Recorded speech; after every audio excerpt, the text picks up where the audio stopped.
இந்த பசுமையான காட்டுல கிட்டு அப்படிங்கிற ஒரு குட்டி குரங்கு இருந்துச்சு. அவனோட உலகமே இந்த பெரிய மரம்தான். தினமும் ஆடி குதிச்சு ரொம்ப சந்தோஷமா விளையாடுவான். ஒரு நாள் சில மனிதர்கள் வந்தாங்க. அந்த பெரிய மரத்தை வெட்டிட்டாங்க. கிட்டு தூரத்துல நின்னு பாத்துக்கிட்டே இருந்தான்.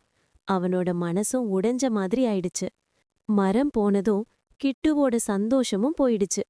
இப்ப அவன் தனியா அமைதியா சிரிக்க மனசே இல்லாம உட்கார்ந்தான். அவனோட நண்பர்கள் வந்து கூப்பிட்டாங்க. கிட்டு, வா, நாம விளையாடலாம்னு. ஆனா கிட்டு மெதுவா தலை குனிஞ்சான். அப்போ ஒரு குட்டி பறவை கிட்டு கிட்ட வந்து சொன்னுச்சு. பழைய மரம் போயிடுச்சு, ஆனா ஒரு புதிய மரம் வளர்க்கலாமே அப்படின்னு சொல்லி ஒரு குட்டி விதைய கொடுத்துச்சு. கிட்டு அந்த விதைய மண்ணுல நட்டான். தண்ணி ஊத்தினான். தினமும் பாத்துக்கிட்டான். அவன் மனசுக்குள்ள ஒரு சின்ன நம்பிக்கை பிறந்துச்சு. நாட்கள் போச்சு. ஒரு நாள் மண்ணுக்குள்ள இருந்து ஒரு குட்டி செடி முளைச்சது. அத பார்த்ததும் கிட்டு நீண்ட நாளைக்கு பிறகு சின்னதா சிரிச்சான். கிட்டு அப்போ புரிஞ்சுக்கிட்டான். நம்ம வாழ்க்கையில ஏதாவது ஒன்னு போயிடுச்சுன்னா அது முடிவில்ல, அது ஒரு புதிய ஆரம்பம்தான்.